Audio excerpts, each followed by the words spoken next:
بسم اللہ الرحمن الرحیم۔ ابو جہل وہ بدبخت کافر تھا جس نے ساری زندگی رسول اللہ صلی اللہ علیہ وآلہ وسلم کو تکلیف اور دکھ کے علاوہ کچھ نہیں دیا۔ فرعون اور نمرود کی موت کی طرح ابو جہل بھی کتے کی موت مرا۔ حضرت عبد الرحمن بن عوف رضی اللہ تعالیٰ عنہ سے مروی ہے کہ جب جنگ بدر کا میدان لگا ہوا تھا کہ معاذ اور معوذ رضی اللہ تعالیٰ عنہ میرے پاس آئے تو انہوں نے مجھ سے دریافت کیا کہ چچا جان ان لوگوں میں سے ابو جہل کون ہے؟ میں نے ہاتھ کا اشارہ کرتے ہوئے ان کو بتایا وہ ابو جہل ہے۔ انہوں نے کہا چچا جان اس ظالم نے ہمارے نبی صلی اللہ علیہ وآلہ وسلم کو بہت ہی دکھ اور تکالیف پہنچائی ہیں، اس لیے ہم ابو جہل کو نہیں چھوڑیں گے۔ حضرت عبد الرحمن بن عوف رضی اللہ تعالیٰ عنہ فرماتے ہیں کہ جو ہی میں نے ان بچوں کو ابو جہل کا بتایا تو وہ بچے بجلی کی رفتار کے ساتھ ابو جہل کی طرف بھاگے۔ انہوں نے ابو جہل پر ایک زوردار ضرب لگائی۔ ان کی پہلی ہی ضرب سے ابو جہل اونٹ سے نیچے گر گیا۔ پھر انہوں نے ابو جہل کے پاؤں پر تلوار کا وار کر کے اس کا پاؤں ٹانگ سے الگ کر دیا۔ حضرت معاذ رضی اللہ تعالیٰ عنہ فرماتے ہیں کہ یہ سب کچھ ابو جہل کا بیٹا اکرمہ دیکھ رہا تھا۔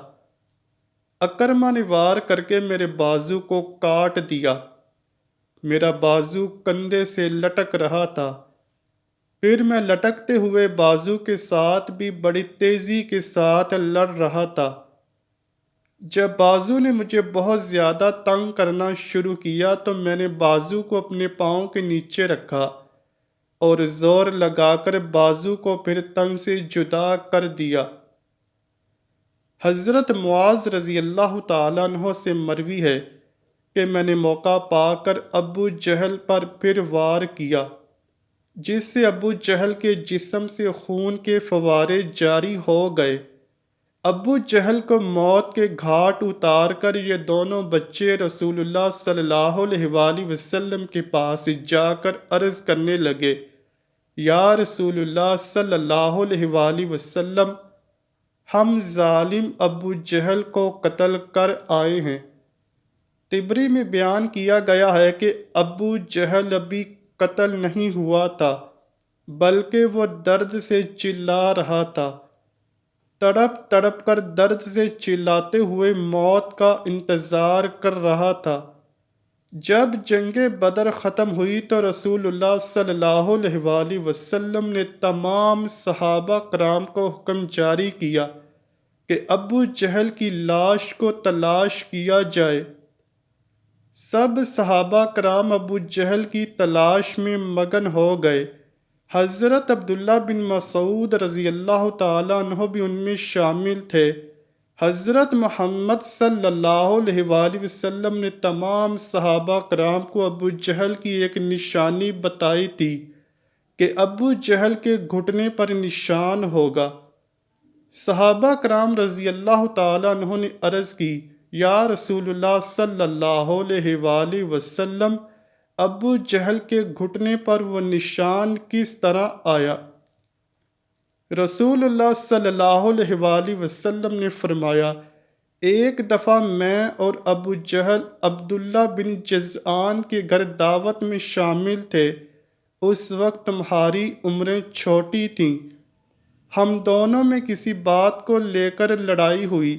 میں نے ابو جہل کو زور سے دھکا دیا تھا جس کی وجہ سے ابو جہل زمین پر گر پڑا۔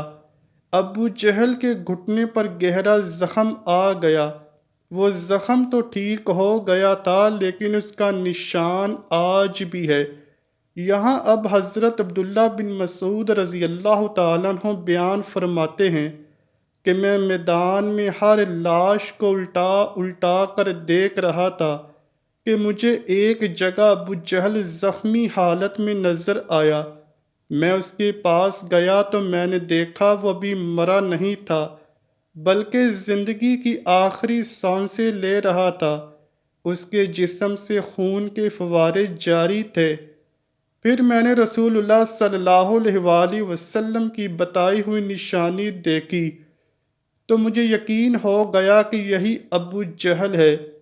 میں نے اس کی گردن پر اپنا پاؤں رکھ کر اس کو زور سے گھسیٹا تو درد کے مارے اس کی چیخیں نکل پڑیں۔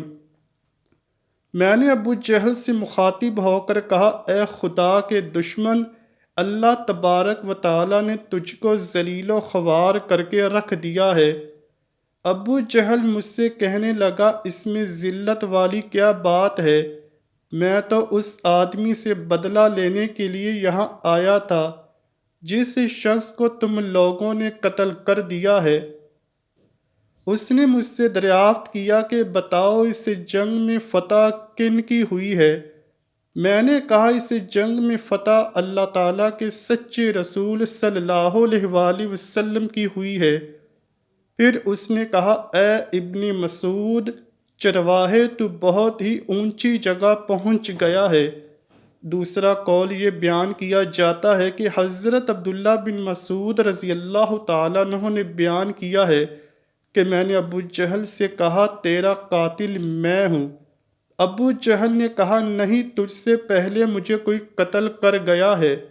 ایک قول یہ بھی بیان کیا جاتا ہے کہ جب ابن مسعود رضی اللہ تعالیٰ عنہ ابو جہل کے سینے پر بیٹھ کر کہنے لگے، اے اسلام کے بدترین دشمن، تم تو فرعون سے بھی زیادہ بدبخت نکلے ہو۔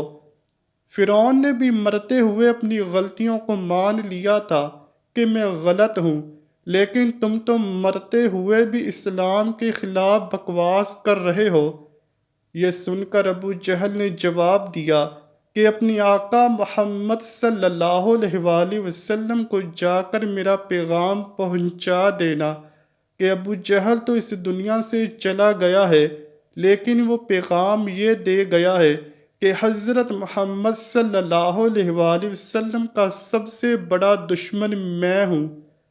ابو جہل کی زبان سے یہ سن کر میں نے ابو جہل کی تلوار پکڑی اور اس سے ابو جہل کے جسم سے اس کا سر جدا کر کے رکھ دیا۔ حضرت عبداللہ بن مسعود رضی اللہ تعالیٰ عنہ فرماتے ہیں کہ میں نے جسم سے سر کو جدا کر کے نبی اکرم صلی اللہ علیہ وآلہ وسلم کے پاس لے گیا۔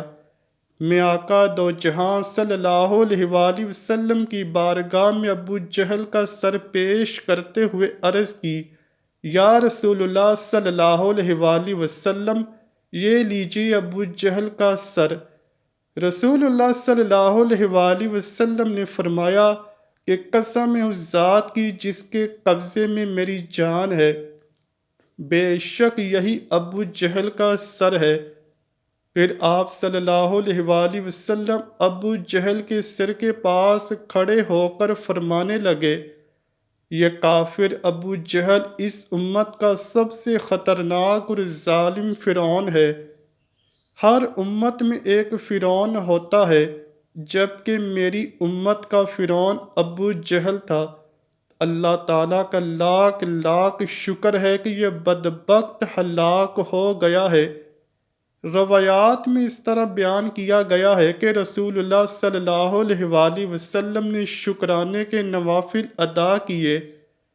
رسول اللہ صلی اللہ علیہ وآلہ وسلم کے فرمانے پر ابو جہل کی لاش سر اور قریش کے 24 سرداروں کو ایک کنویں میں پھینک دیا گیا۔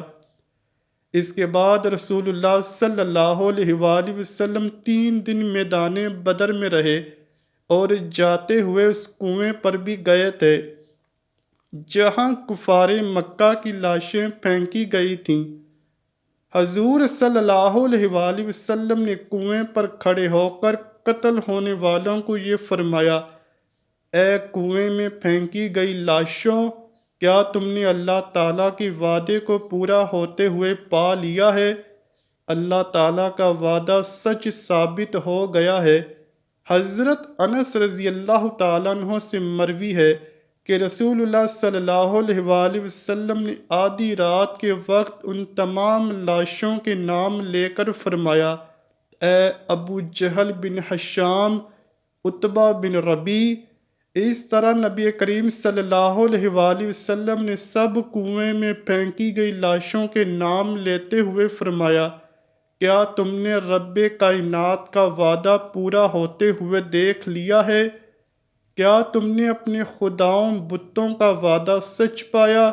میرے خدا نے جو مجھ سے وعدہ کیا تھا وہ سب سچ ہو گیا ہے۔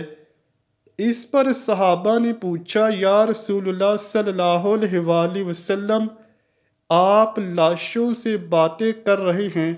تو حضور صلی اللہ علیہ وآلہ وسلم نے فرمایا کہ جو باتیں میں ان سے کر رہا ہوں تم ان لاشوں سے زیادہ نہیں سنتے ہو، بس یہ لاشیں بول نہیں سکتی، سب کچھ سن رہی ہیں۔